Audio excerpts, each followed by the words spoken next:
How do you write a summary? Let's look at it step by step. We have here an original article.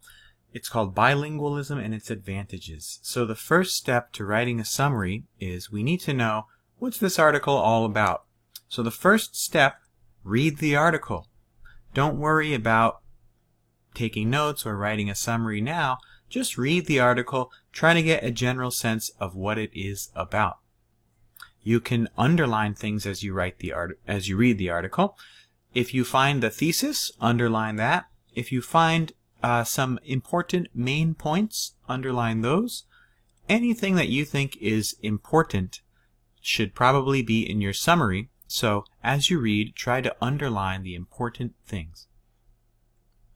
Next, we need to see what's the main idea. So if you have a thesis in the article and it's clearly showing you the main idea, look for that. So this article has a very clear thesis. It says, bilingualism, or speaking two or more languages, has many advantages. And you can tell by the title that this article is about bilingualism and its advantages. So we have the main idea. Next, we need to find what are the main points. What are the important points here that support the main idea? So to do this, we can look for the topic sentences of each paragraph. Sometimes they will be very clear, sometimes they will not, especially if you're reading a longer article with many short paragraphs, like on a blog or on a news article. They generally don't have topic sentences for their paragraphs. But this article is from a textbook, and it does. So let's look at each paragraph. What's the main point in the paragraph? First body paragraph, the main point is that being bilingual has a deep impact on how the brain functions.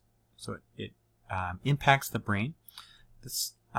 So let's try to next find one or two important details or examples here that support that topic sentence, that point, because we need to include some of the details in our summary too.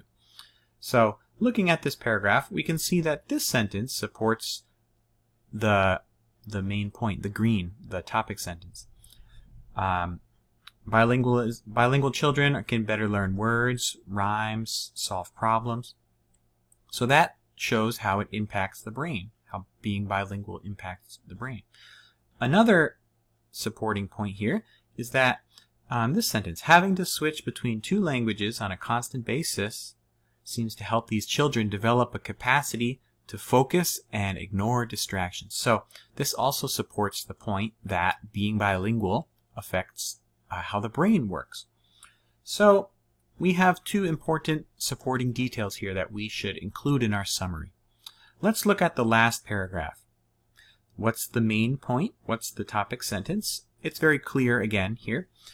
Remember, it won't always be clear. You might have to look, and it might not be written what the main point is in the paragraph. You might have to just think of it in your head. But bilingualism has been shown to have advantages in adults as well as children. So this paragraph is about bilingualism in not just children, but in adults too. The previous paragraph was mostly about children. So let's look for some supporting details. How is it helpful in adults? Well, it can delay the onset of Alzheimer's symptoms. Alzheimer's disease, it can delay the symptoms of that disease. So that's an important point. The rest of this paragraph kind of just explains why or how it delays Alzheimer's disease, but I think we can keep our summary brief by focusing just on this point. So now that we have read the article and we have collected the main idea and the most important points and some of the details that support those points, we are ready to write our summary. Remember, in a summary, you must paraphrase. Don't copy any of these sentences. We need to figure out how to put them in our own words, and you can check the other paraphrasing video to help you do that. Now, let's take a look at our summary.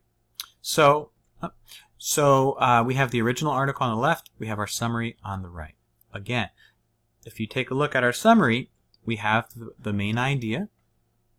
And you can see compare the blue sentence on the left to the blue sentence on the right.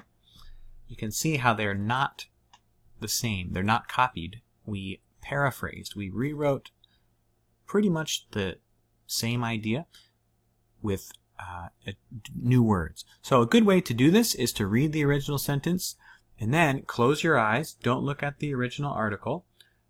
Wait a few seconds and just try to say it in your own words. Okay?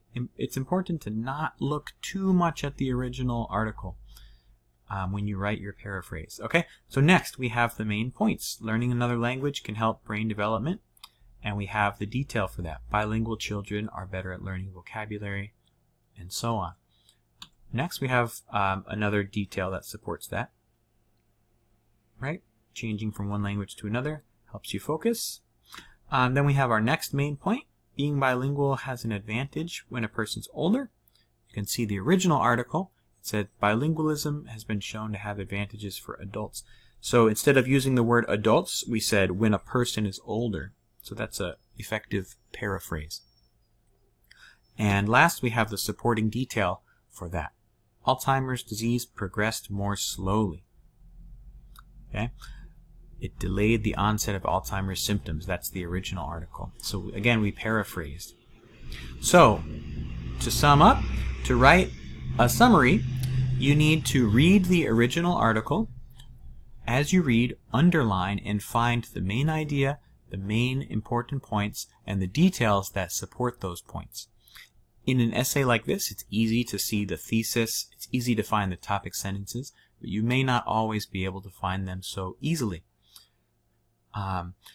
Finally, when we write our summary, we just include all of those things, the main idea, the main points, the details that support the main points. And we need to paraphrase those. How do you paraphrase? Try to say the same sentence in different words.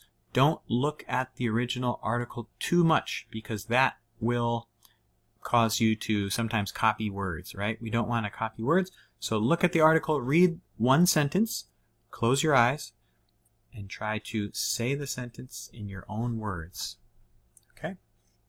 That's how we write a summary.